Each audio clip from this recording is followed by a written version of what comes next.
Today we will understand labor yield variance. उसके लिए complete एक क्वेश्चन ले रहे हैं हम, जिसमें हम yield variance तो करेंगे ही, बाकी सभी variance भी सीखेंगे. So let us take one question. You are given with number of employees, that is 200, weekly hours worked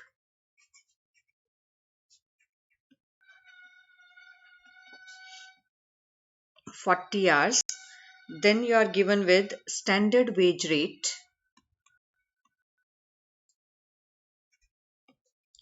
which is 50 paise per hour. Then standard output, that is 250 units per hour.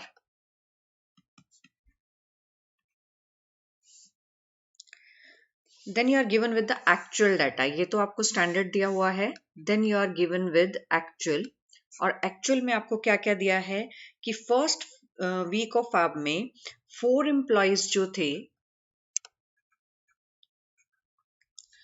उनको 45 पैसे के accordingly payment किया गया per hour. 2 employees को 55 पैसे के accordingly payment किया गया, और जो बाकी बचे हुए थे उनको स्टैंडर्ड रेट पे, और स्टैंडर्ड रेट हमारा क्या था 0.50. Then you are given with idle time is 1 hour per employ. अब टोटल एम्प्लॉय 200 है, हर एम्प्लॉय 1 घंटा वेस्ट करता है, तो आइडल आवर्स हो गए हमारे 200. Then actual output is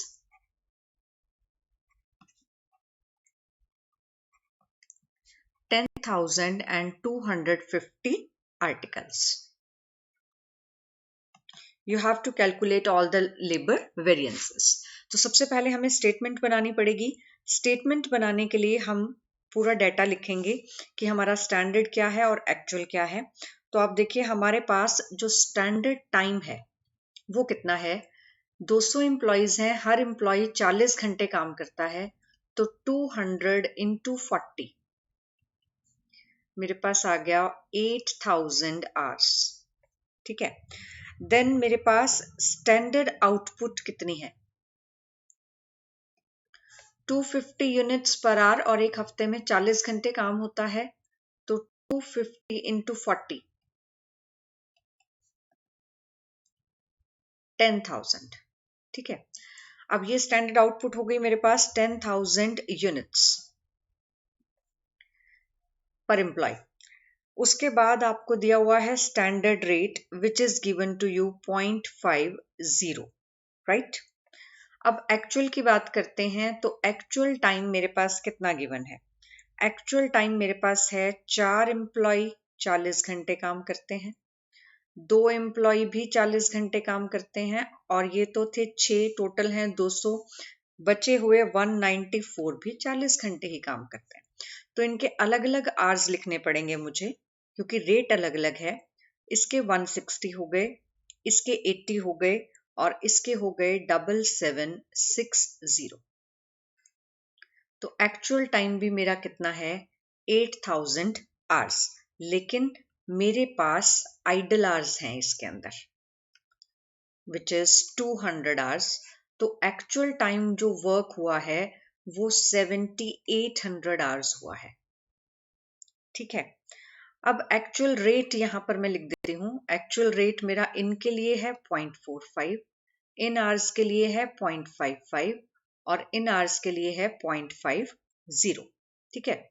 so अब हमने क्वेश्चन करना है, हमारे पास आउटपुट 10,000 यूनिट्स यहाँ है और यहाँ है 10,250. तो standard output is not equal to actual output. तो पहले 3 वेरिएंसेस के लिए ये मेरा एबनॉर्मल केस हो गया. अब एबनॉर्मल केस में मुझे पहला वेरिएंस निकालना है लेबर कॉस्ट वेरिएंस, जिसको निकालने का फॉर्मूला क्या है, standard labour cost for actual output minus actual labour cost. क्योंकि एबनॉर्मल केस है तो मुझे एक्चुअल आउटपुट के लिए निकालनी पड़ेगी. तो पहले मैं यहाँ स्टैंडर्ड लेबर कॉस्ट निकाल लेती हूँ, which is standard time into standard rate. तो स्टैंडर्ड टाइम था मेरा 8000 घंटे और स्टैंडर्ड रेट था 0.50, तो स्टैंडर्ड लेबर कॉस्ट आ गई मेरी 4000 रुपीज। तो स्टैंडर्ड लेबर कॉस्ट मेरी 4000 रुपीज है 10,000 यूनिट्स के लिए। मुझे चाहिए 10,250 यूनिट्स के लिए। माइनस करना है मुझे इसमें से एक्चुअल लेबर कॉस्ट, और एक्चुअल लेबर कॉस्ट मेरी यहां मैं निकाल लेती हूं 160 into 0.45, 80 into 0.55, 7760 into 0.50।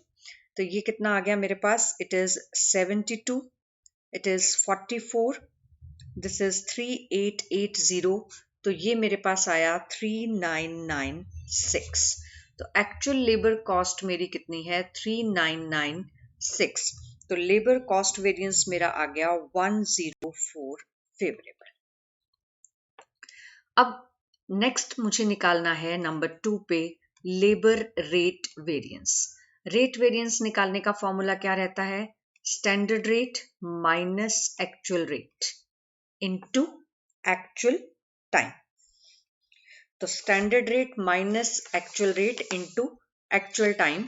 Standard rate मेरे पास तीनों केसेस में 0.5 है, 0.5, 0.5, 0.5, और एक्चुअल रेट मेरे पास 0.45, 0.55 और 0.50, और एक्चुअल टाइम मेरे पास है यहां से 160 पहले के लिए, दूसरे के लिए 80 और तीसरे के लिए 7760। सो आई कैलकुलेट दिस। ये आ जाएगा मेरे पास 8 फेवरेबल, ये मेरे पास आया 4 एडवर्स, ये मेरे पास आया निल। तो 8 फेवरेबल में से 4 एडवर्स माइनस किया, मेरे पास आ गया 4 फेवरेबल। ये कॉस्ट वेरिएंस हो गया और रेट वेरिएंस हो गया। अब मुझे निकालना है लेबर एफिशिएंसी वेरिएंस।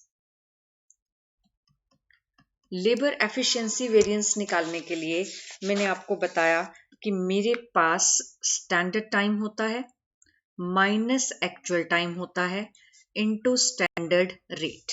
अब दोनों चीजें ध्यान से देखना कि स्टैंडर्ड टाइम तो मुझे चाहिए फॉर एक्चुअल आउटपुट क्योंकि अब नॉर्मल केस है, माइनस एक्चुअल टाइम मुझे चाहिए कौन सा? लेस आइडल आवर्स, मल्टीप्लाई हो जाएगा ये स्टैंडर्ड रेट से। ठीक है, तो standard time for actual output निकालना है। स्टैंडर्ड टाइम मुझे दिया हुआ था 8000 आवर्स, जो कि 10,000 यूनिट्स के लिए था। मुझे चाहिए 10,250 यूनिट के लिए। कितना स्टैंडर्ड टाइम लगेगा? माइनस एक्चुअल टाइम में से मैंने 200 घंटे आइडल आवर्स के माइनस कर दिए थे, तो मेरे actual time less idle hours आए थे 7800, और स्टैंडर्ड रेट था मेरे पास 0.50। तो ये मल्टीप्लाई करके मेरे पास माइनस करके आ जाएगा 200 फेवरेबल। सो ये हो गया आपका लेबर एफिशिएंसी वेरिएंस। ये 3 वेरिएंस तो हम पहले ही निकाल चुके हैं इसके अंदर, और इसके अलावा आप और कौन सा निकाल चुके हो? Idle time variance.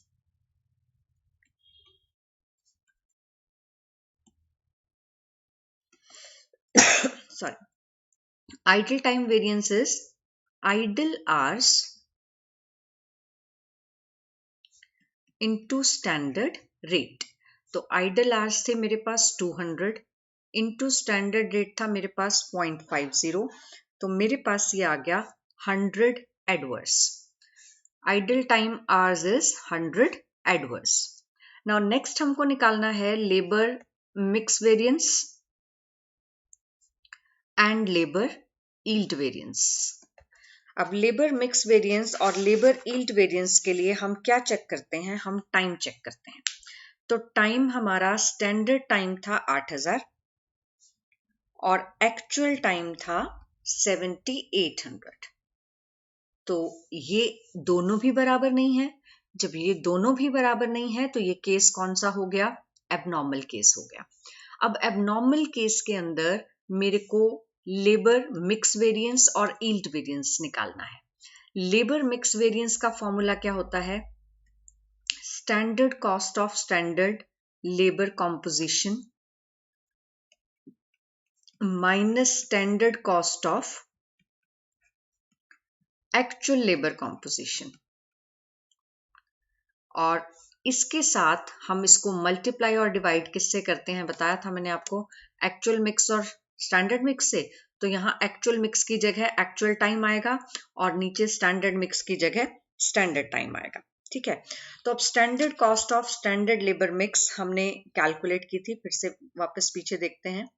Standard cost of standard labour mix, तो स्टैंडर्ड लेबर मिक्स हमारी स्टैंडर्ड आवर्स स्टैंडर्ड टाइम कितना है 8,000 और इसके ऊपर हमारा प्राइस कितना है 0.50।